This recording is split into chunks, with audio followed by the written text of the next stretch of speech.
8:37 on WMAL. Larry O'Connor here alongside Brian Wilson, and joining us right now from CNN, he's the host of The Lead every day, Monday through Friday at 4 p.m., and also State of the Union on Sunday. He is Jake Tapper. And Jake, great interviews with Kasich and Rubio this last Sunday. Yeah. Your show on Sundays has sort of become the must-stop for presidential candidates. That speaks highly of your interviewing skills.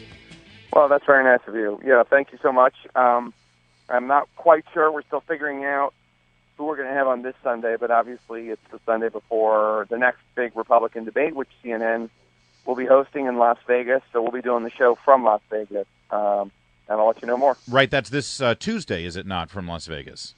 That's right. Yeah. And so, Jake, listen, this week, obviously, a dominant conversation so far has been about Donald Trump's proposals with regard to Muslim entry into the country. But until that became the topic, what were you hearing about the president's remarks Sunday night, which really was a big story? Many people saying that Trump's proposal was a response to the lackluster performance by the president. Democrats don't really have to talk about that now, do they? Right. And I've heard a lot of Republicans express I've heard a lot of Republicans upset about Donald Trump's remarks for any number of reasons, starting with the fact that they feel that the proposal is bigoted and puts national security at risk, not to mention unconstitutional. But moving beyond that, for a second, a lot of Republicans were excited to talk about what they saw as a nothing burger from President Obama offered on Sunday, with no new proposals and no reassurance that they saw for the American people that he was really in the fight to win. Obviously, the White House and other Democrats disagree, but they were excited about that, and they were excited to talk about that policy or lack thereof and tying it to Hillary Clinton and trying to weight her down with some very high disapproval numbers that the public has for President Obama when it comes to his handling of terrorism, his handling the fight against ISIS. But as you note, that's not really what anybody's talking about, even though there were some ads launched and more.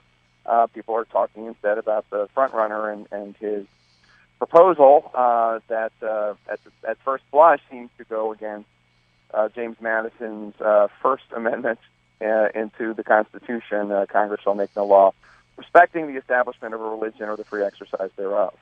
Yeah, well, let me ask you about that, because, those comments were controversial, widely condemned by other Republican candidates, widely condemned at the White House. A lot of columnists, a lot of commentators have made comments saying that Donald Trump is wrong about that, and yet the numbers continue to go up. In fact, we just heard, that some recent stuff that was in the field at the time of his comments, actually, before he was at one rate, and as soon as he made those comments, he went up 8%.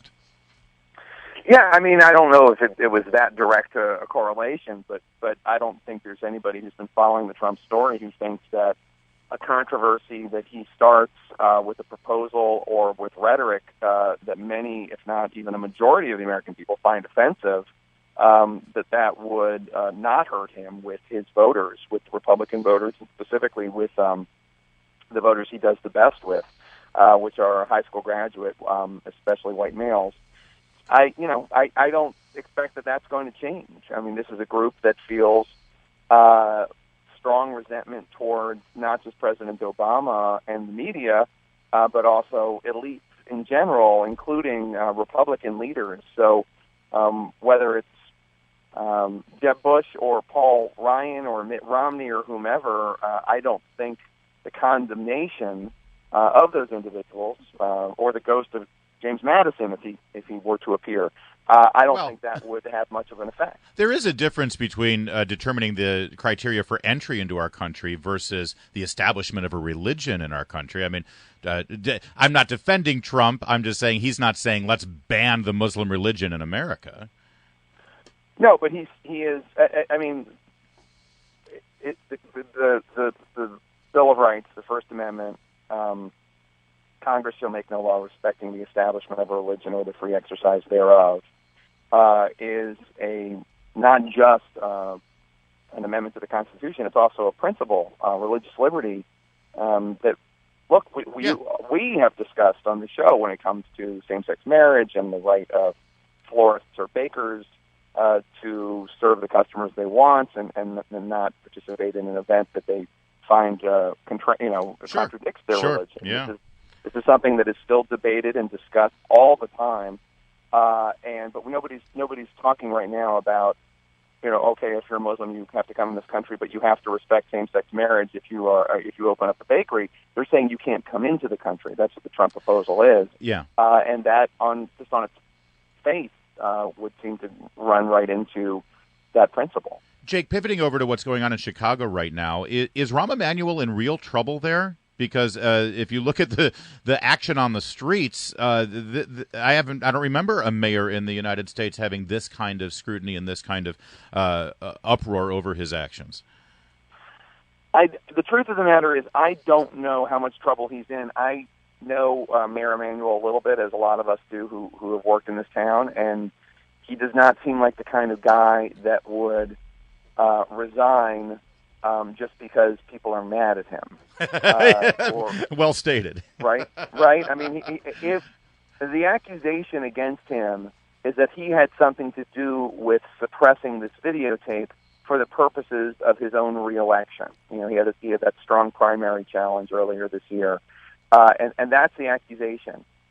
If there's no evidence of that, then I can't see Rahm Emanuel stepping down or even thinking about stepping down. I mean, right now all it is an accusation with no evidence beyond a timeline and people's suspicion. But Rahm's a very smart guy, and I would not. I just don't think he would ever step down unless there actually was evidence that he had done wrong, and I don't know of any evidence that that makes that point. You're right. I mean, this is a guy who just doesn't. He loves a fight. There's nothing he likes better than a good fight. And he's also been through, people. Maybe some of your younger listeners don't know, but he was, the political director in the Clinton White House, and then he fell out of favor with the Clintons, and Hillary Clinton wanted to fire him when she was speaker. I mean, sorry, when she was speaker, when she was first lady, and Rahm reportedly said he wasn't going to leave the White House unless Bill Clinton himself fired him, and Bill Clinton didn't do that, and so they gave him like a smaller office and a demotion, and then they gave him NAFTA, which was looked like nobody was ever going to get that passed.